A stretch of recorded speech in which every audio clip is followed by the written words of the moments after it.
Welcome to the Greg Bennett Show. I'm your host, Greg Bennett, and this was one of my all-time favorite episodes with good friend, Dr. Jonny Bowden, also known as the Nutrition Mythbuster.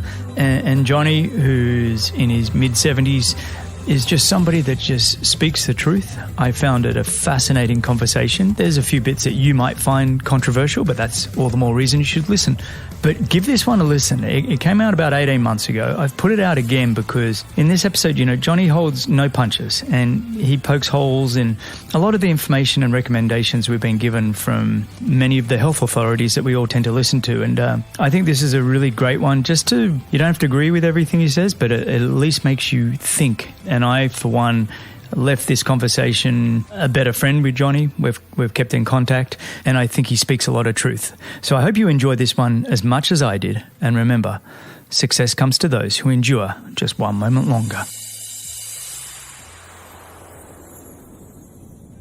All right, today I'm joined by one of my all-time favorite experts in the health channel of the Any Question app. He holds no punches and he pokes holes at the information and recommendations that we've been given by the so-called health authorities, and it's why he's commonly referred to as the Nutrition Mythbuster. He has a PhD in holistic nutrition and is a certified nutrition specialist from the American College of Nutrition. He's the author of about 15 books on health, longevity, and nutrition, including The 150 Healthiest Foods on Earth, The Great Cholesterol Myth, Living Low Carb, The Most Effective Ways to Live Longer, and Smart Fat, just to name a few. His answers on the Any Question app have just been thoughtful, informative, very respectful, and very entertaining. He loves telling the truth where the truth needs to be told, and I, for one, truly appreciate that. It's an honor and privilege to have him join me today, so welcome, and thank you for joining me on The Greg Bennett Show, Dr. Jonny Bowden. How are you, mate? I'm great, man, and thanks for having me. I've been looking forward to this interview a lot. You and me both. I've really, really enjoyed doing the homework for this. In fact, I was on your website and I've signed up for your, is it weekly email? I'm just such a huge fan of everything you're doing. No? It's much more like whenever I feel like an email. I need to get much better at that. I wish it were weekly. Maybe we'll get to that. No, but people go check it out anyway. It's at johnnybowden.com. Thank you. And you got a lot of great information there. Where in the world are you at the moment? Los Angeles. LA, very cool. Which is where I live, yeah. That's home for you. Very cool. Yeah. Well, I want to start the show today by rewinding the clock because your story it's a lot of fun, if we want to call it fun. I guess that's in jest. And so I'd love to just rewind the clock and just give us a background of how you found your passion for nutrition and everything to this date. So if you can give us a bit of a guide, that'd be great. I would love to, but I want to, if you don't mind, I'd like to comment on something you said in the introduction. You were talking about telling the truth and about my, Nutrition Mythbuster, which is basically about telling truth to power. And what I wanted to just color that with a little bit is telling the truth as we understand it now. The thing, I once wrote an article called I Am Not Your Guru. It was based on a film that was made about Tony Robbins. And it basically says, look, man, don't follow gurus. Anybody who claims at this point in time to have the final and definitive truth on obesity, on weight management, on how we get fat, on how we get sick, on how we get well, on what's going on with COVID, anyone who claims right now to know the absolute truth is basically giving you propaganda and self-marketing. The truth changes. It evolves. We get new information. We get new science. Some of the most provocative science tells us how we think about things is more colored by our emotions, our feelings, our confirmation bias than it is by facts. So I'm very suspicious of anyone who says, I have the truth, listen to me. What I have, and you and I talked about this offline before about our talents, what I have is the ability to help people ask the right questions. I don't have the truth. I will tell you how I see things, and I will tell you what I think is boneheaded about the advice we've been getting from medical authorities and from government agencies about how to eat and how to get well and what drugs to take and all of that. I can show you why I think that's boneheaded nonsense, but I don't have the truth with capital T's. And I just want anyone listening to this to know that right outside. I'm a seeker of truth as much as anyone listening to this. And all I can do is my goal is to be the best guide possible to you finding your answers. Well said. And this is why I'm a huge fan of who you are and what you're doing. Oh, thank you, man. I appreciate, mate, and for clearing that up for me. That was fantastic. Thank you. Let's rewind this clock, Back though. to my story. Yeah, let's hear your story, mate, because it's fascinating. You want to go back? You really want to go back to my origin story? I guess the one you're talking about is I started life as a musician, torn between two careers, music and psychology. So I studied both. I got my bachelor's in music and my master's in psychology. And during the time of working as a musician, I picked up a nice little drug and alcohol habit. So basically, I was a working musician. I was not an aspiring one. I earned my living at it. I wasn't terribly good at it, but I did earn a living as a professional pianist and conductor while getting a master's in psychology and while being, for the most part, a drug addict and alcoholic.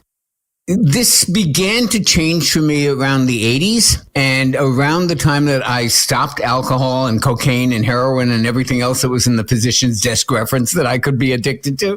When that all stopped is when I kind of got serious and decided really music was the thing for me, and I couldn't do both. I just wasn't smart enough, or I didn't have enough hours in the day to do both a PhD in psychology and be a professional musician. So I picked music. Now I'm sober. And I started doing musical theater. And I was out of shape and I was fat and I smoked cigarettes, but I would go on tour with these different Broadway shows and we would wind up being stuck in a town for a week. And I'd hang out with the actors. And what did the actors do? Well, it was their job to look good. So a lot of them, at least the guys I hung out with, they all went to the gym and they all talked about their diet. And by the way, this is the 80s. We didn't have a Whole Foods. We didn't even have the internet, so this is a very, very limited flow of information. We had health food stores where you could buy vitamins, and people who did that were called health nuts. This is before the day of a gym on every corner and, the health consciousness that we have now. There was only one health magazine. It was called Muscle and Fitness, which we now refer to as Muscle and Fiction. But that was pretty much it. I said to one of the guys, I'll never forget, I asked him, we were living in a big house in Goodspeed Opera House in Connecticut. And I said, Mike, show me how to do some of these exercises. And he shows me a bicep curl. And, it's like that. And he said, I'll take you to the gym one day. So I go to the gym. And I was one of these guys, Greg, that got bitten by the bug, man. It was like, holy moly, this is nirvana. I'm going to cut to the chase 5-6 years later. I now knew every gym in every city. We'd get to Dallas. I knew we'd go to Doug's gym. Check into the hotel. That's Doug's gym. Here's the health food store. And I changed my diet. I changed my exercise. I began to lose weight. I stopped smoking. And I was not one of these guys who did it all at once. I was not one of these, David Goggins guys saying, okay, that's it. I'm changing the whole world over. I was one of those guys who would go to the gym, do a set of bench presses and go out and take a break, do a cigarette. So it was it was a very slow process for me, but I really changed my life. And interestingly, did it without any of the information that I know now. So I was eating cockamamie vegetarian diets, things that I now, don't really support at all for myself anyway. But I did it, and it was enough of a change that I lost weight, felt energetic, started performing better, and became something of a zealot. And so being, as I mentioned earlier offline, a middle-class Jewish, overachieving, academically oriented, kind of family that I came from, the first thing I thought to myself is, I wonder if I can get a degree in exercise. I wonder if I can get a degree in personal training. Boy, that's sexy. That would be great. That would look great on the playbill of the shows that I conduct and stuff like that. That he's also a certified trainer. So I started looking into this, and I find out that there are, in fact, organizations that will certify you as a personal trainer. So I get one of these certifications, and now I love this stuff even more. So I get another one. And by 1989, 1990, I had 6 of them. Including, for anybody who knows what these acronyms mean, ACE, ACSM, NASM. I mean, every single one of them you can think of. National Strength and Conditioning Association, when it was easier to get than it is today. So I was very, very well certified, but I'd still never worked with a client. So I'm in New York, where I live, one day, and I'm walking down the street, and I see this big, glamorous-looking sign saying a gym is coming right here on Amsterdam Avenue in New York City in the 70s, and it's called Equinox. And they're hiring trainers for when they open. So I walk in. And I go, I'm a trainer. I've got, these certifications. And I'm in my 40s now. So most of these trainers are 21 and 22. They're surf boys. They look great. They're athletes. And I'm 42. I look pretty good at this point. I'm in shape for my age, but I'm certainly not, a 21-year-old surfer boy. And I bonded with those owners and they hired me. And God knows why, because I had no experience. I had no nothing. But I could talk pretty well and I could communicate pretty well. And they thought, you know what, let's get the older guy in here. It's not a bad idea. And I worked with Equinox for 7 years. I became the dean of the Equinox Fitness Training Institute, where we taught trainers biomechanics and anatomy and kinesiology and all of this stuff. And I was there as a trainer. I was always a writer, Greg. From second grade, I've been in special writing classes. So I wrote, when I was a musician, I wrote articles about music and got them published. And now I was interested in writing about fitness because that's what I did. And I was lucky enough. One of my clients was the editor-in-chief of Fitness Magazine. She brought me in as a contributing editor. I started writing. Became the AOL weight loss coach. If you remember America Online when the internet first started, It all led to my first book deal. That's kind of how I got started in health and nutrition. Now, how I got started on this particular pathway is kind of germane to what we'll probably talk about. When I started in this field, I believed every piece of crap we had been taught by the American Dietetic Association about low-fat diets. I believed all the stuff about them. Everything we heard from conventional medicine and dietetics, I thought was gospel. I was so low-fat at the time that if I would be one of those guys that would order an egg white omelet, possibly the stupidest nutritional experiment in the history of the world, I would order an egg white omelet, and if the omelet came with a little bit of the runny yolk still left in it, I would send it back because I was that sure it would give me heart disease. Wow. So I was a true believer. We would have clients at Equinox. The belief at the time was exercise more and eat less. And while you're at it, eat low fat and everything will be fine. And I won't say no one lost weight on that. I would say that over time now, looking back on it, it was an absolutely unsustainable strategy. But some people lost weight on it, but a lot didn't. And these people would come in. I remember one, kind of a turning point, would come in and say, you know what? This stuff's not working, but I have a friend who did Atkins. And they lost a lot of weight, so I'm going to try Atkins. And I would say, I and every other trainer I knew would say, you can't do that, dude. Are you out of your mind? This guy's a quack. He's telling you to eat bacon and lard and not to eat carbohydrates, and he should lose his medical license. And you can't do that. You might lose a pound or two, but so do the models who start the day with cocaine. The point is, you're going to die from a heart attack if you do that. And they'd come back, and guess what, Greg? They didn't die. So I'm thinking of this one guy in particular. His belly starts shrinking. His eyes look clearer. Now, what does your doctor say? What do your labs look like? And his triglycerides are down, and everything is good. But doctor's blood pressure is better. So they're not dying.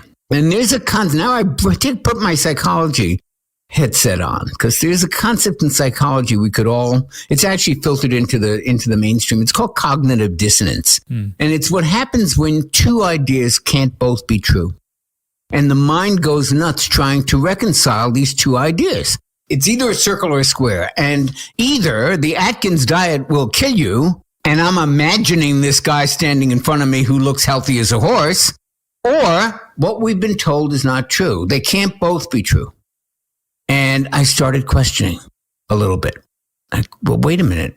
What if that whole thing about cholesterol and saturated fat isn't true? Because this is this guy eating the Atkins diet and he's improving on every metric we can imagine. And that's when I began questioning some of the passed on wisdom of conventional dietetics and medicine. And what happened that to me was very interesting, because we see it happening today in the pandemic. We see it happening in you can see it in a million different fields, actually, but I saw it in health and fitness. When I wasn't questioning the conventional wisdom, everybody thought I was the greatest teacher in the world. I was invited to speak at conferences. I was teaching people nutrition. I was teaching them all this stuff. The minute I said, well, guys, I think it's possible that what we've been taught about saturated fat isn't right. And here's a study that shows that immediately, it was like the mob turned on me. Wow. Yeah. What does this guy know? He's not even a doctor. He's not even an authorized nutritionist. He's just a personal trainer. And he's telling us that this is... So you can imagine. So I was one of those guys who was, yeah, okay, you're right. I went back to school and I got my PhD in what would now be called functional nutrition, not holistic nutrition, but basically the functional medicine version of nutrition. I was trained very, very integratively. And I got my PhD, and then I got board certified by the American College of Nutrition. That's my CNS. And then I turned around, gave him the finger and said, okay, now I got the letters and I'm telling you, you're full of it. And I've been kind of doing that ever since, whether it comes to soy foods or whether it comes to whether coffee is going to kill all of us because it raises our blood pressure. I mean, all the myths that we have been taught are very, are kind of grist for the mill for me. They just get me going because I'm so eager to kind of disabuse people of the notion, for example, that cholesterol causes heart disease, saturated fat clogs your arteries. I mean, all of this stuff is just not true. And that's how I got on the mission to correct it. That was awesome, by the way. We can just wrap up the show right there because that was just... When you talk about some of the myths, what are the ones that stand out to you most? You mentioned coffee and the caffeine. What if I said to you, okay, what are the top five myths that you think we need to really just get rid of? I am very, very plugged into the whole saturated fat and cholesterol thing. As you mentioned before, we wrote a book called The Great Cholesterol Myth. Yeah. It got us on TV, on Dr. Oz and the doctors. It created a lot of controversy. A couple of years ago, 2020, at the beginning of the pandemic, we published a revised and expanded edition of that. And we got to really look at the causes of heart disease. I guess what I'm most passionate about in terms of mythology is what we believe incorrectly about fat and cholesterol. And I'll tell you why that is so important.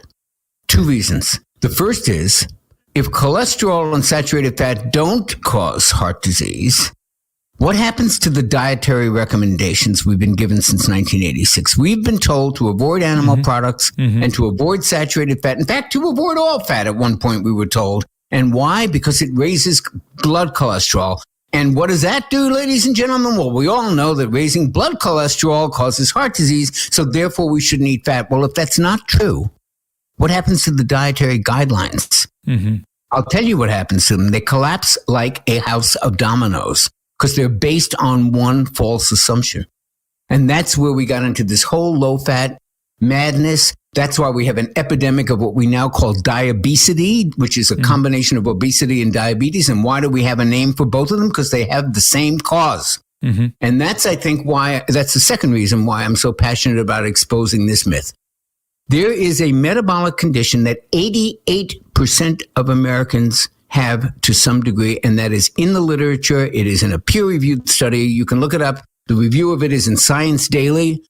88% of Americans have a condition called insulin resistance. And insulin resistance promotes heart disease as much as cigarettes promote lung cancer. Now, as we say in the book, insulin resistance does not track with every single case of heart disease. No cause and effect works that way. Even smoking doesn't track with lung cancer 100% of the time. There are people who have lung cancer, stage 4 lung cancer, who have never smoked, and people who smoke a pack and a half of Camels every day and they die at 101 of something else. So but it tracks, insulin resistance may not track perfectly with heart disease, but it tracks pretty much as well as cigarettes do with smoking. And because we are so insanely obsessed with this lab value of cholesterol, which we're not even measuring correctly, by the way, and I hope we can talk about that as well. Because we're so obsessed with that, we are taking our eye off the ball of the metabolic condition that is making us sick, fat, tired, and depressed, that underlines every COVID comorbidity.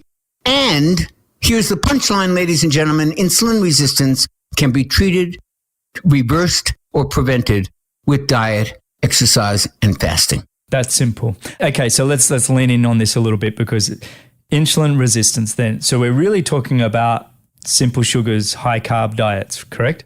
Let me tell you what most people know the term. In most people, this is such an uphill battle because most people don't even know what insulin resistance is. Nobody talks about it except in the health press.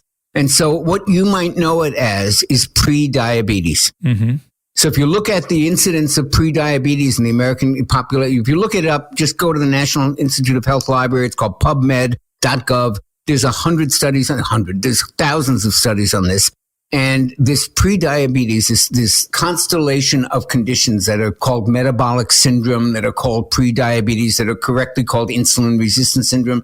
They involve abdominal obesity, high blood pressure, low HDL cholesterol, high triglycerides. Mm-hmm. And it's a combination of these things that we call pre-diabetes, which is, in our book, we make it very clear, pre-diabetes is diabetes. It just hasn't reached the diagnosis level yet.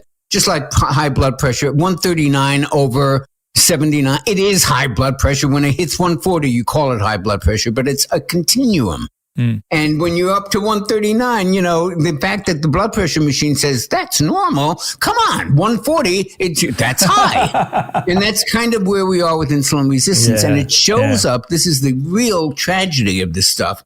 It shows up 10 years before your doctor says, hey, Mrs. Jones, you got a little bit of high blood sugar. Let's put you on some metformin for diabetes. Or your doctor says, your cholesterol is really high right now. I think we should put you on some medication. 10 years earlier, you can see insulin resistance. Mm. You can test for it right now. And no one is, because these doctors are still caught in 1963 medicine where they think LDL cholesterol is the name of the game, and it's not.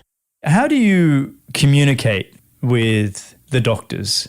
I mean, it's an uphill, it's a heavy lift, obviously. We're talking about doctors and medical communities that have been around for, centuries in some cases, and a community that, how do you crack through that? How do you get them to listen and make the changes? Well, the first thing is to define who we mean when we say them. There are, at last time I checked, somewhere like 800,000 or maybe just under 1 million, somewhere in there, a number of physicians in America. Mm-hmm. And they are divided regionally, politically, attitudinally. Some are authoritarian, some are open-minded. I mean, it's a very, very big population. And there isn't one way to reach all of them or to convince all of them any more than there is a way to convince all Democrats or all Republicans. It's a very big tent. Mm-hmm. And most doctors, I think they said, let's say it's 800,000. I go to nutritional conferences, which are attended by doctors. And you see the same couple hundred doctors at every one of them. So there's a few hundred doctors that are nutritionists and that are open to information about nutrition. That's amazing. The rest of them don't. If you go to your average doctor at Kaiser, and I don't mean to single out Kaiser, but any HMO, anything where you get a 7-minute appointment, they don't know what vitamin D levels are supposed to be. They know what they are in the government issued thing, which is ridiculous. Mm. They wait till your vitamin D level is 20 to 30 to say, oh, that might be a little bit low. Are you kidding? We don't want to see 50 to 80. So they don't know about nutrition. They weren't trained in nutrition. They weren't given any courses in it in college, in medical school. The real head exploding thing here is when you really dig into how much Big Pharma educates doctors. They control the flow of information, the talking points. They send reps to the doc's office to show them studies that they've done to show how their drugs work better than anything else. And these doctors don't have the time. They're not bad people. They just don't have time to read all this stuff. They certainly don't read the nutrition journals. They can barely keep up with the journals in their own field. Mm. Everything is specialized. And Big Pharma has a huge influence on the education, on the continuing education seminars that they have to take, all of that stuff. And that's been documented in book after book, the most recent of which, and you should probably try to have the author of this on your show. It's called Sickened by John Abramson. He is a lecturer at Harvard University, has been for 20 years. And he talks about how Big Pharma has literally created, the conditions that we live in today and the messages that we get about health. What's he a professor in? What's John? In medical school. He's in medical school. He's an MD. He's also the number one expert witness in drug trials when people sued the drug companies for. Yeah. He goes in with a group of statisticians. They reanalyze the data. They look at this stuff. He knows this stuff from the inside out. He's been writing about it. He's been on the faculty of Harvard for 20 years. Wow. He's a great doctor. And his book, Sickened, will explain in very awesome. Frightening detail the degree of influence Big Pharma has on everything that we believe about health. So when you say, how do we change the population that's been fed this information? It's like, how do you change Russia from people who've been fed Putin's propaganda since they were born? There are people who reject it. There are people who say, wait a minute, the emperor's got no clothes here. But it's not easy. It's certainly, I've gotten, ever since I wrote Living Low Carb, which was heavily referenced, by the way. When you write these books that are kind of outside the mainstream, your editors really ask for substantiation. They don't let you just get in there and say, oh, everybody take shark cartilage and it'll cure cancer. You better show the studies. I have 212 references in The Great Cholesterol Myth, and I've probably 400 in Living Low Carb. So when I wrote that, I got letters from doctors who said, you've changed our practice. Wow.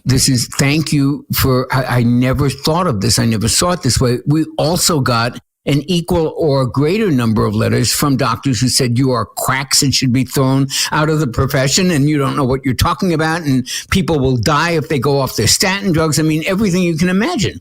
So there are occasional people who are really touched by our work and say, thank you for bringing this to our attention. And it's a growing movement of cholesterol skeptics, people who are skeptical of the conventional way of looking at cholesterol and heart disease, but they're in a minority. It's a long battle. I don't think in my lifetime we will see it really reversed. I think more and more it's trickling down now. People are just not, even the government said cholesterol is not a nutrient of concern, meaning in the diet. It's not. Well, we knew that back in the 70s. We knew that dietary cholesterol didn't make a damn bit of difference. But at least they're admitting now that eating cholesterol makes no difference to anybody except a tiny percentage of 1% of people who have a genetic condition called familiar hypercholesterolemia. Familiar hypercholesterolemia. And that's a genetic condition that affects like 1/10 of 1%. And anyone else eating cholesterol all day long will not make the slightest damn bit of difference. So we are slowly seeing some acceptance of this stuff. But it's not going to happen in my lifetime. If they accept what you're saying, at the same time, they're admitting they were wrong. And when they admit that they're wrong, then you got to start to look at all the deaths that we've had through obesity and diabetics and heart disease over the last 40 years since they said fat is bad, go low fat. I think that's probably the heavy lift. It's going, well, hang on. We then have to say, I know what you're saying. Yes, you have to go, well, wait a minute. All this time I was wrong. And that takes a very big person. Oh, yeah. And it doesn't happen often. It might be a generational change because if you think of the doctors that actually were the ones that formed that in the, was it late 70s or early 80s you said there? Yes, yeah. They basically said, fat is bad and go high carbohydrate diets. And I mean, we grew up, I don't know, there's a little side spin off on my career as an athlete, but I grew up in the late 80s, early 90s when my triathlon career was starting. We they were called carbo parties, carbo loading parties. Carb loading, of course, it was the biggest thing in training. We would do it on the Friday or Saturday night before the events, and everyone would stack down the pasta as much as you could, and that's what you did before races. And it was the common thing. And now we all look back and go, "What were we thinking? What were they thinking?" I do want to. I want to tell you. Let me give you one slight diversion here that is very relevant. We're talking about how do doctors change their mind. We're talking about, how do you come up with the notion that, well, if this is true, then everything I've been teaching for the past, I don't know how long is BS. In fact, you may know, or maybe people who are listening might have heard of Dr. Peter Attia, who is one of the great podcast kind of high performance athlete doctor guys that everybody, follows. He has a TED lecture that is worth looking at. And from quite a number of years ago, where he is practically in tears, apologizing to the many diabetic patients he treated with the old way of thinking. Oh, well, they're just willpower. Well, it's just, they eat too many calories. And he literally, it's a mea culpa, and it's a beautiful TED lecture worth hearing. Here's the story I wanted to tell you. And you'll love it on so many counts from both athletics and changing your mind and everything that we're talking about. So there was a great running guru named Tim Noakes, Noakes, Dr. Noakes, Professor Noakes. I know Tim Noakes, yes. Who could not be more respected. In South Africa, they have different citations for like the most cited researcher and stuff like that. He was at the top of everybody's list. It's hard to explain the level of respect that this guy commanded in medicine and academics. And he was a high carb advocate and a running guru. I think he wrote a book called Allure of Running. The Bible, mate. The Law of Running. I use so much of that in my own training. All right, so that's him. Yeah. He gets diabetes. And he goes, wait a minute. This doesn't make any sense. And he starts looking at, right, I'm a runner. And he's not fat, nothing. And he starts investigating. And he does, over time, a 100% reversal. And unlike, I can't really, there's 5 other people I can think of in history that have done so. He goes, I was completely wrong. And he becomes a major advocate of high-fat diets, ketogenic diets, the whole low-carb stuff. And this is what happened to him. He was on Twitter, and he was giving advice to a woman who was pregnant and wanted to know what she should do when the baby's born. And he said, well, as fast as you can, breastfeed him for as long as you can, and then gradually switch them over to a high-fat diet. One of the dietitians in South Africa sees this, and she brings him up on charges. And the charges involve losing your medical license, which he didn't need at this point. He was not practicing. He's just writing and teaching. He's a professor. You know, he needs this like a hole in the head. But he said, wait a minute. And it went to trial. And the trial, it's called the Nutrition Trial of the Century. Look it up on Google. It's all over. Please vet everything I say. Like I said before, I don't have a direct line to God and the truth. I want you to vet every single thing I say. So if you look up the Nutrition Trial of the Century, Tim Noakes, all of what I'm about to tell you is there. 4 years. They submitted thousands of pages of research articles. They had 2 international experts flown in as witnesses, Gary Taubes and Nina Teitluch. They looked at all of this evidence. And at the end, they found him not guilty of anything, not guilty of giving unscientific advice, not guilty of giving advice that wasn't supported by the research.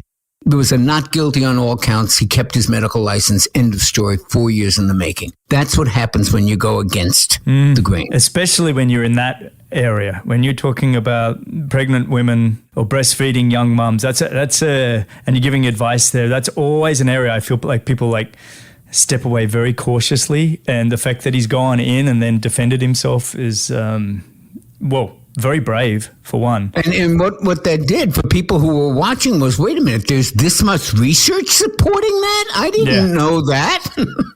That's kind of what we're up against. Just a quick mini break to remind you to go check out Any Question, the app where you can ask the world's experts in so many channels questions and get video answers from them. You can all look at all the answers that they've already done. You can search and discover all new content there, but especially go check out Dr. Jonny Bowden. You can go to anyquestion.com/Jonny Bowden. That's anyquestion.com/Jonny Bowden. And it's free for the first hour. You can go check it all out. You can ask him questions there, anything that I may have missed.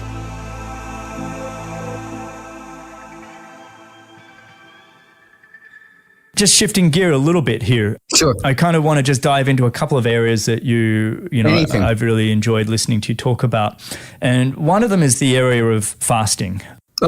Thank you for bringing that up. Yeah, well, it's an area I want to do a little bit. I personally want to know more about. I've experimented with some intermittent fasting and things like that, but let's just start at a high level and just sort of say, what are the top benefits of fasting? Oh my God. My history with fasting, I was never a faster. It was like meditation, Greg, which I also started in the last 5 years. I always knew meditation did wonderful things for the brain, for the body, for the physiology. There was tons of research about it. I just couldn't do it. I thought. And now I can. I do it every day. But at the time I thought that, and I thought the same thing about fasting. I know this stuff is good. I know guys, my friend Mike Danielson, who's on Any Question, and Bryce Wild, they did a 10-day fast in Tibet, and they were climbing the mountains. And I know this stuff's good for you. Yeah. I just wasn't going to do it. I didn't think I could do it. I thought it was very difficult. And during the pandemic, the stores were closed, or there were everybody was crazy. You couldn't get the supermarket, and so I just kind of stocked up on the basics of the low carb diet, the stuff that I normally eat, but without any of the other stuff. I had nuts and olives and olive oil and avocados and the stuff that wasn't sold out in the stores. Right? I went less and less to the restaurants and the stores, and I just started like nibbling on nuts all day long. And one way or the other, I wound up with a schedule. Our schedules change. I told you, I play tennis every day. So everyone's schedule changed, work schedules change. And I wound up playing 2 hours of tennis every morning on an empty stomach. We start early, 7:30. I usually don't finish till around noon. And I started realizing I'm not eating till like 1 o'clock. Well, wait a minute. That's kind of like, that looks like what these people are talking about here with this intermittent fasting, isn't it? Because actually, that is a 16-8 intermittent fast, 16 hours of fasting and 8 hours of eating. We'll talk about that in a minute. But I realized that I had sort of begun to do this anyway, and I felt great. Mm-hmm. Now, I may not look like I have a weight problem, but I have been battling a weight problem all my life. I've always been, and even when I was even in my health career, I looked okay. I looked good. You would never say, but I was a fat kid. I was the kind of person, if you looked at Ben & Jerry's, I'd gain an inch on my waist. So I was always kind of battling that extra 5 to 10 pounds that I could conceal very well. Well, during this time, my weight goes back to the idealized weight that I had in 1989 when I was at my leanest, when I was a trainer at Equinox, and I was, 6% body fat, whatever. And it goes back to that number. And it hasn't left that in 2 years of doing this. The only thing that has maintained my weight and energy. So I start looking into it more. And there was a lot of time during the pandemic. And I wound up researching fasting and writing a course on it called Meta Fasting. And I also wrote a free 5-day course, which I'm encouraging you to go to my website and sign up for. It's right there on the homepage. I just saw that. And you've sent me an email to sign up for that. It's basically 5 days of short videos, 10-minute videos meant to be consumed easily, on headphones or whatever. Yeah. And there's a manual that goes with it. So I can answer a lot of questions, both from a personal point of view of what it felt like to change to that lifestyle, and also from what I have learned and taught now about fasting in both those courses. And so what does it do? Number one, with a bullet, is not the reason people go to it. But for me, number one with a bullet is that it can lower or reverse insulin resistance, which, as I just told you earlier, if you just tuned in, I think is the number one metabolic plague that is undermining our health in this country and across the world. And there's research to back that up. We put it in the book. It can turn around insulin resistance, which keeps you fat and makes it almost impossible to lose weight. Mm-hmm. So you lose weight. It can definitely help with detoxification. It helps with energy. It helps with mental focus. And there's substantial research showing that it reduces the risk of major chronic diseases. That's what it does. And now, is that all intermittent fasting, or do you do... It's fasting in general. In general. Do you separate the two? Or you say, look, you can do intermittent fasting, or you should do 3, 5, or 10-day fasting? Do you see a difference between the two of them, or are they all the same? In my courses, I divide them. It's an arbitrary division. I call them intermittent fasting. I define as something that you do in a 24-hour period. So it's how you divide your day. Yeah. And then scheduled fasting is like 2 days a week, 3 days a week, 10 days a month. Anything that's longer than a day, I call a scheduled fast. Right. And you can do both. You can intermittent fast 3 days a week, and you can do a 24-hour water fast 1 day a week. I mean, there's a million ways to structure it. But the idea, the take home, and I even did an article on my blog about this, the 3 biggest take homes of the fasting community that people can apply to their real life. Don't eat between meals. Let at least 4 hours go between meals. And try to eat in a time-restricted window. a certain number of hours a day. So the easiest way to do this, without even thinking about it, is the 12 and 12. You see, and it's what everybody did in the 1950s. You slept all night. You waited a couple hours to eat, say 8 o'clock in the morning. You ate your first meal. You ate breakfast, lunch, and dinner. You finished at 8 p.m., and you didn't eat between meals. That's a 12 and 12 fast. It's pretty easy. It's the introductory way to get into this. It's what we recommend both in the introductory course and in metafasting. Start with that. Mm-hmm. And then all you do is expand it to a brunch fast. Like, what do you do on a typical, you stop eating Saturday night and you don't eat again till Sunday brunch at 12. That's a brunch fast. And now you're doing 16. And that's the 16-8 program that is so popular version of an intermittent fast. It's not that hard to do. No, it's amazing. I was doing it actually, like you, through COVID. Actually, it was one thing I was doing is the intermittent fasting. And I do need to get back to it. I kind of fell off the wagon, if you want to call it that. It's great, for a bit. Man. It's great. It's great. It helps you control your appetite. The brain, the way I could focus, up until I got around that midday and started eating again, it was amazing in the mornings what I could do and achieve. Yeah. As trainers, we used to teach people, you got to eat something before you train. Can't train on an empty stomach. Well, let me show you the BS involved in that. You go back, nobody listening to this remembers the bodybuilding days of Gold's Gym in Venice Beach. Of course we do. Of course we do. Okay, yeah. So remember Franco Colombo and Arnold Schwarzenegger and Lou Ferrigno and all those guys at Gold's? They all trained on empty stomachs. They didn't know biology. They didn't know physiology. They didn't know any of this stuff. All they did was figure out, hey, we haven't eaten all night. That means we're not burning sugar during our training. We're probably burning more fat. And that's why they trained on an empty stomach. And guess what? They were right. I love it. They probably had their different reasons for doing it, do you think? Was it because of energy or just because of fat loss and leaning up?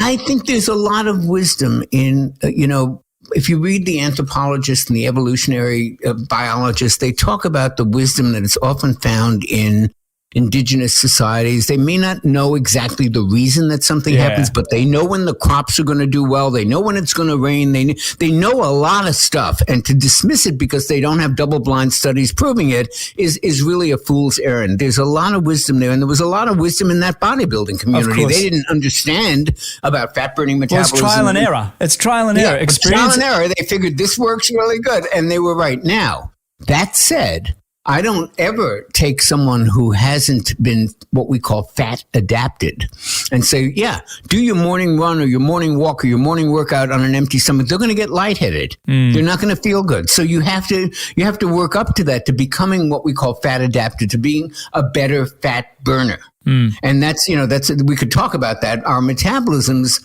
are basically sugar burning metabolisms. And that's what the problem is. We want to adapt our bodies to being better at using the main fuel that the body has, which is fat. We can store, Greg, in our bodies about 1,800 calories worth of carbohydrates. We either have blood sugar. That's one of the ways we store it. Well, we don't store it, but one of the ways that it exists in our body is in the bloodstream. And the other way is in something called glycogen, which is stored carbohydrates in the liver and the muscle. Okay? So we can store maybe 1,800 calories of that. We can store 80 trillion gazillion calories of fat.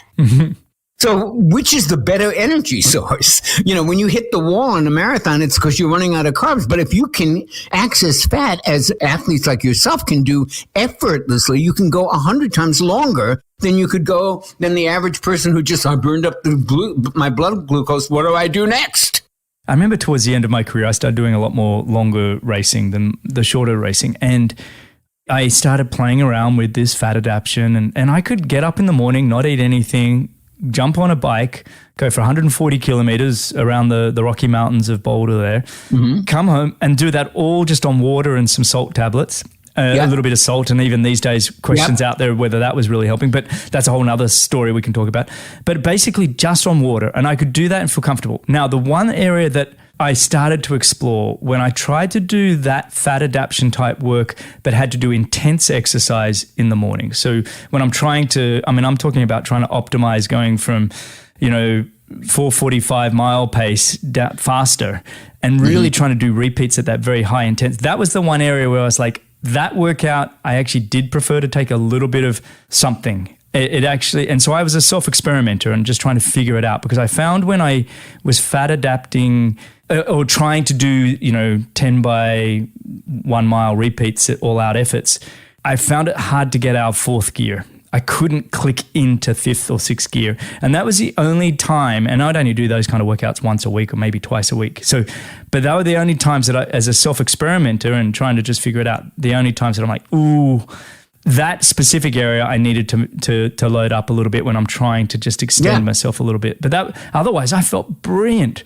Yeah. I could just go all day. We all have to learn to respect individual differences. For example, I always use the example, there's always going to be someone in a population, or maybe more than one person in a population, who can drink 2 cups of espresso and go to sleep. Yeah. And there's always going to be someone in that same population who takes a Valium and goes out and parties all night. Yeah. There are oddball ways of our metabolism, very individualistic ways our metabolism responds, and we need to be cognizant of that and respectful of that. One size doesn't fit all. So and one thing I have learned is that super athletes like you have very different metabolisms than normal people, and you can't look at what you guys do and go, that's a model for what I ought to do in my, I work 8 hours a day. I'm trying not to lose weight. I mean, I'm trying not to gain weight. I just want to sort of stay fit. It's a very different metabolic environment than a super athlete like yourself. Jonny, how dare you say that we're all unique individuals? How dare you? How dare you spell out that we're not all part of one group think tank? And I don't know. It's hard in today's environment. It's very hard to maintain that position, isn't it? No. But I would direct you to the research of Stephen Phinney. I don't know if you're familiar with Bollock and Phinney, but Phinney did his research on low carb diets on Olympic level cyclists, and what he found was it took a month to get fat adapted to where they were performing exactly as well as they were performing before they put them on keto diets. Interesting. And it is about that, somewhere between that 4 weeks to 3 months. It's that window there that I've personally found that transition happened. But I did also notice that was when the big changes happened, but there was still consistent changes happening a year or 2 years later. Do you know what I mean? It's like you became even more fat adaptive the longer you did it. Yeah. But yeah, you're right. I mean, I was coming from doing 25 years as a professional athlete where it was pretty heavy on the carbs, and then switching that metabolism over, it did take a little bit of work for me to adapt, but it did feel fantastic. I want to shift gear because I know I don't want to take all your time only on fasting. Take all my time. I'm enjoying this conversation so much. That I want to keep going because next I want to talk about is supplements. And this is huge, right? Because I had a feeling you were going to ask about that. I can honestly tell you throughout my entire career, never touched any supplements. I actually did my whole career really not doing any supplementation. I'm not saying good or bad or otherwise. I'm just saying I didn't do it. But I've found now that I'm 50 and I'm really, my mindset has shifted from a performance mindset to a longevity mindset. And I want to be around for my kids. I'm an old man with 2 young kids. So I want to be around. So my mindset shifts. And I guess the first question, because I feel like I'm popping all sorts of things and trying to figure out what... No, go ahead. I'd love to talk about supplements. But just, again, high-level picture, what do you think about supplements? Do we all need to take so many? Are there a few that kind of stand out more than others that we should all lean on? And on the opposite of that is there are a few that we should say, hey, they're a little bit overblown. You probably don't need to be so focused on those. I was thinking about this very subject this morning as I was setting out my vitamins for the week, which I do, once a week. I set them out for me and for Michelle. I lay out, all these little plastic cups and I put in what we need for each day.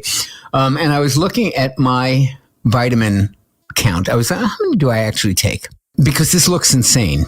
It would look insane to any normal person. And I counted 38. Now that's just the pills because I also add sun fiber to some shakes sometimes. I also throw in some protein powder. I drink athletic greens every day, which is a supplement. But in terms of just pills and things that you can put in a plastic bag, 38. And I thought to myself, are these doing me any good? And here's my answer. I've been taking supplements, not these same 38, because I've changed, the research comes out, you try this. I had different conditions. I have a very severe arthritis of the shoulder. I take stuff for that.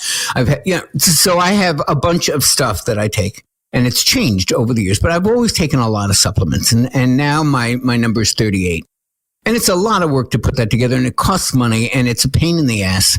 I'm thinking, does it work? Let's be honest. There is no study that looks at that particular combination of 38 supplements and says, here's a group that takes them and here's a group that doesn't. Over 10 years, let's look at the difference. Never going to happen. So a lot of what I take is based on whether it passes the smell test. Every one of these supplements has been shown in studies in a cell, in an animal, sometimes in humans, to have very logical and verifiable effects, metabolic effects, which I think are positive. Do I know for sure that this combination is going to do X, Y, Z? No, we don't. A lot of it is taken on faith. Here's what I look at as the evidence. My last birthday, I was 75. I was the second oldest person to complete the LA version of the Fight for Air climb, which basically means you run up and down the entire flights of stairs for the LA Coliseum 10 times up and down. And let me tell you, that is brutal for a non-athlete like myself that isn't in your kind of shape. And I recently had a CT angiogram where they actually look inside your arteries to see if there is any blockage, and there is zero in all 4 of mine. I have very thorough blood tests done once a year. And so I look at this routine that I spend time on and money on every week, taking all these supplements, and I go, I don't know if they're helping, but I ain't changing it. I love it. Okay. You know what I mean? There's one that I take that I actually do feel better on, and that is zinc. And I have found as a man that that has helped my vitality and more and I notice it. I notice that. Yeah. And that's what I love. When you actually get to take something, you actually do feel better. Yes, you know? and feel it. But I always warn people, because a lot of people take the supplements and then say, I don't feel anything, when you don't. Yeah, I know. Yeah. And because we're in such our orientation is so towards drugs in this country, we, even with an aspirin, we're used to taking something and then feeling 20 minutes later the effect of it. Supplements don't work that way. Unless you have a major deficiency in something and then you start taking it and you go, whoa, I didn't realize you could feel this. That will happen. But if you don't have deficiencies, you're not going to feel them. Here's what's going to happen. They work the way antivirus software works on your computer. When you install a great antivirus thing on your computer, that's great. Your computer doesn't run any faster. Yeah. It doesn't all of a sudden start doing tricks. It just doesn't crash.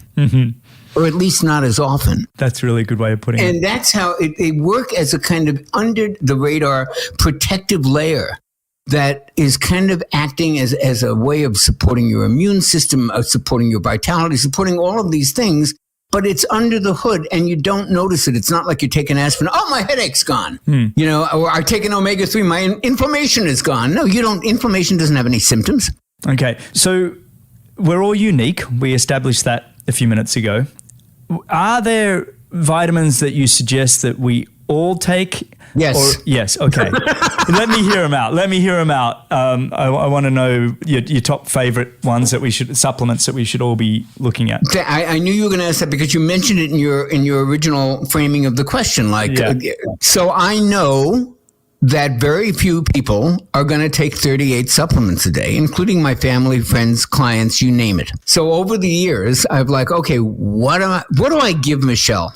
The most important person in my life, my partner in life, 12 years, going on forever.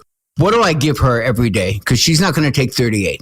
What do I give my family, my brother and his wife and their kids? And what do I recommend? The guys I play tennis with, the women I play tennis with, I don't take supplements. What should I take? So there's 4 that I recommend everybody. It just has the greatest return on investment for the most number of people.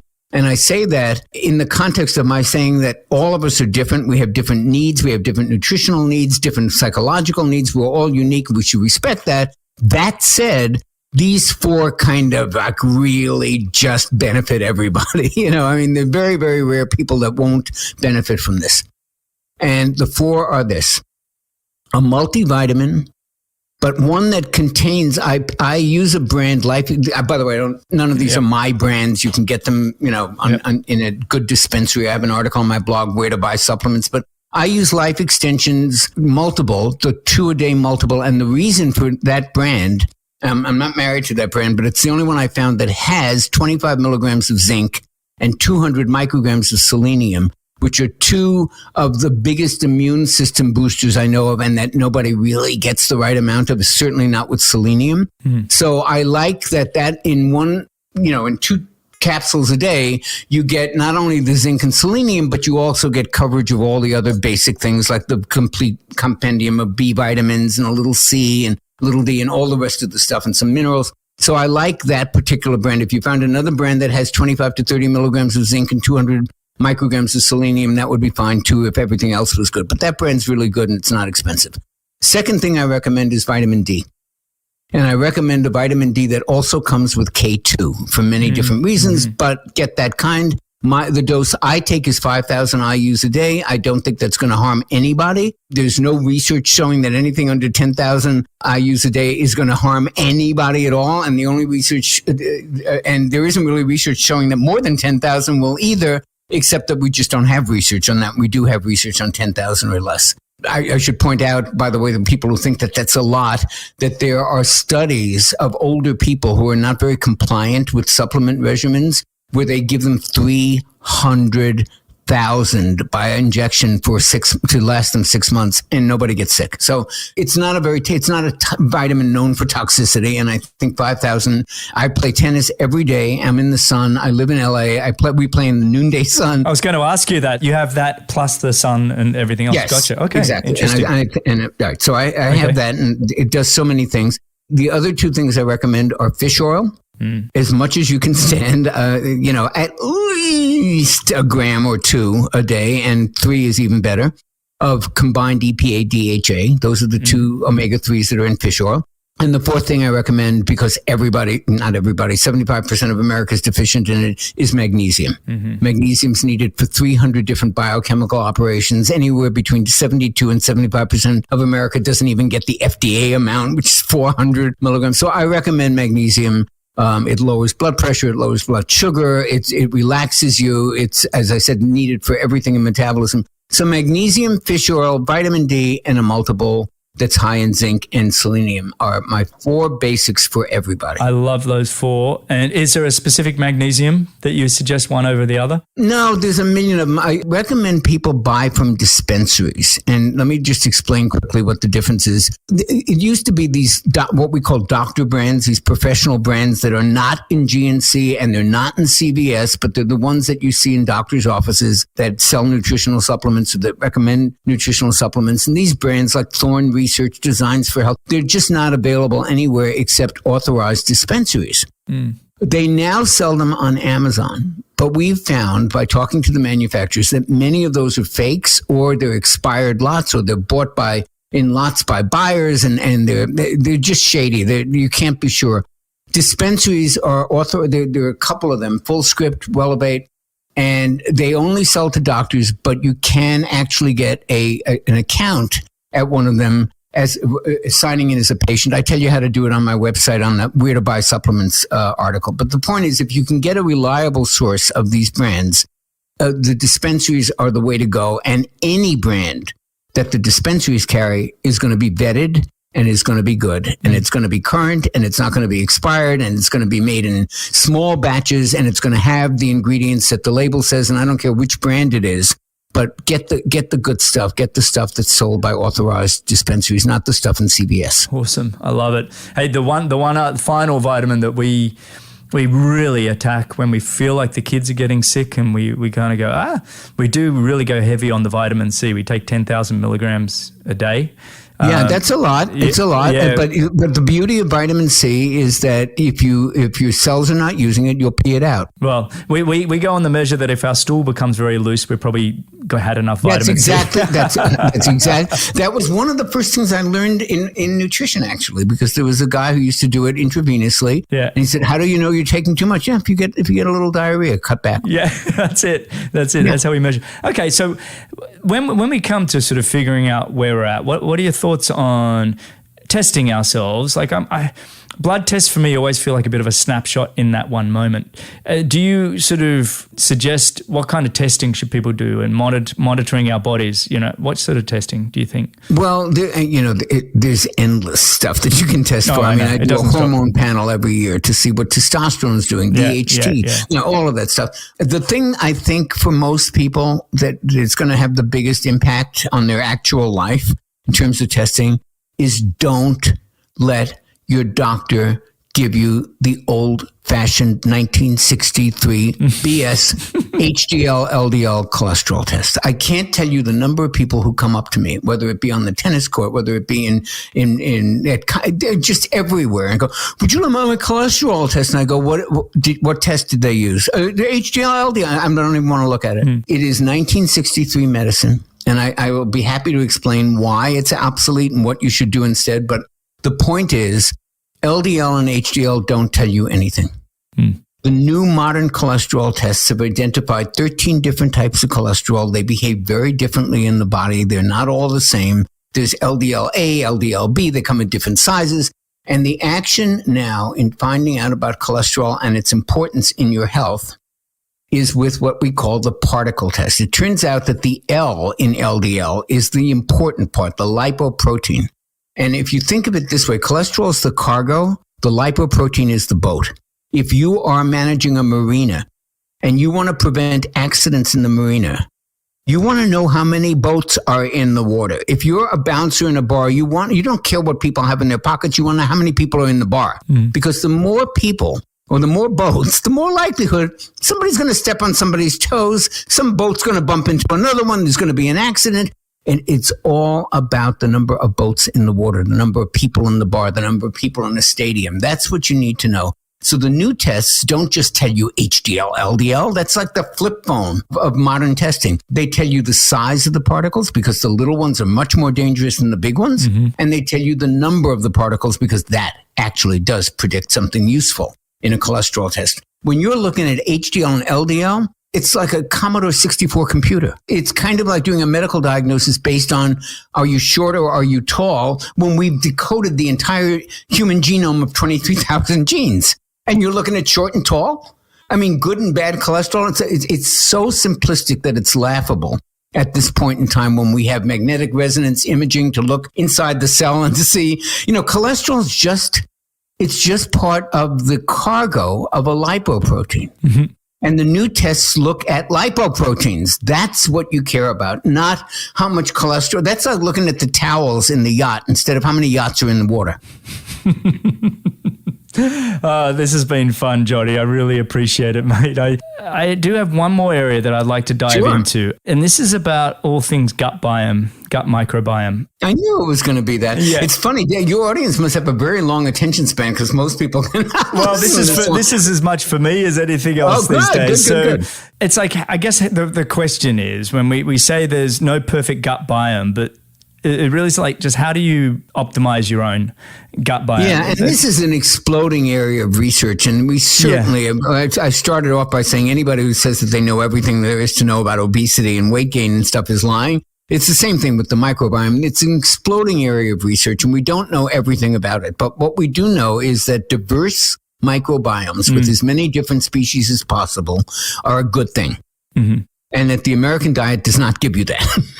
So, what are the things that support it? There's certainly fermented foods like kimchi and sauerkraut and stuff like that. But a good diverse population of microbiome is attained by a good diverse population of foods. And I don't mean that you should include McDonald's and tater tots and chicken nuggets and stuff like that. But a good diversification of whole foods is the best support you can have for a healthy microbiome. I like that. To go to your point about how important that is, in the area of nutrition that I practice, which is called functional nutrition, it's an offshoot of functional medicine.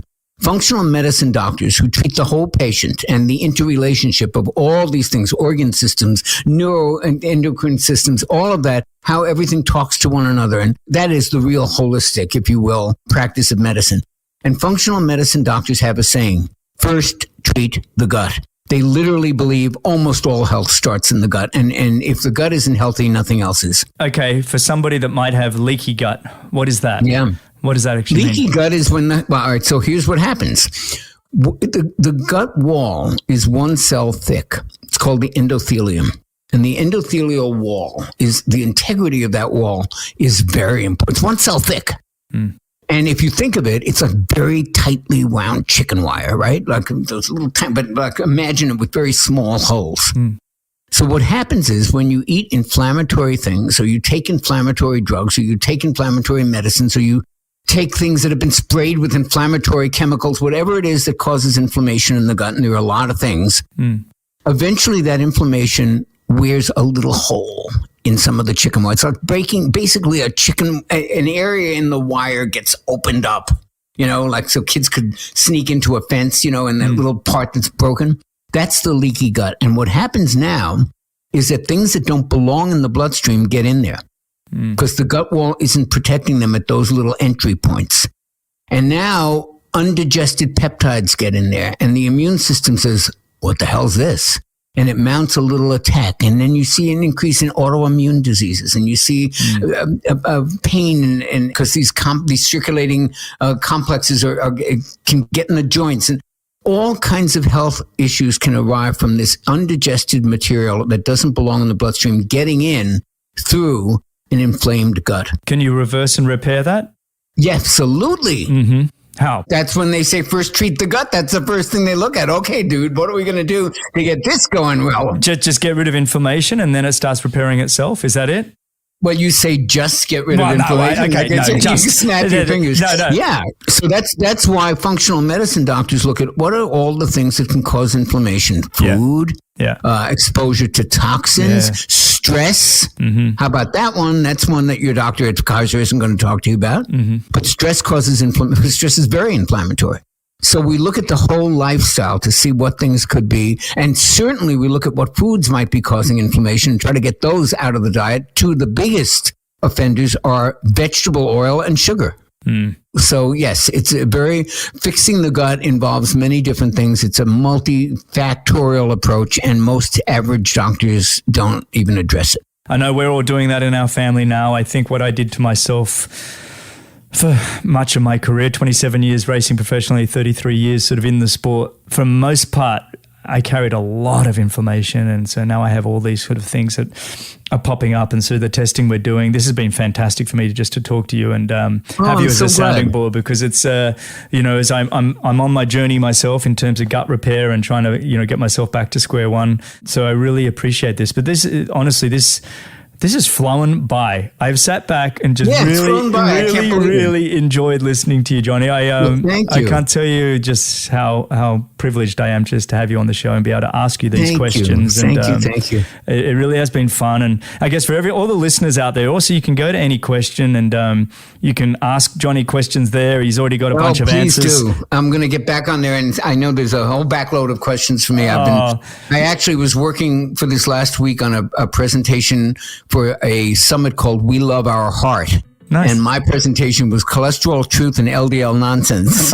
And it was a big deal, and I worked on it all week. So I have had to not pay proper attention to my any question file, but I'm going to get on there and answer all those questions. I love answering questions on any questions. You've been fantastic on the app. So everybody go check it out. He's got some great answers. The one on yogurt, I think I've shared with 1,000 people. It's just been brilliant.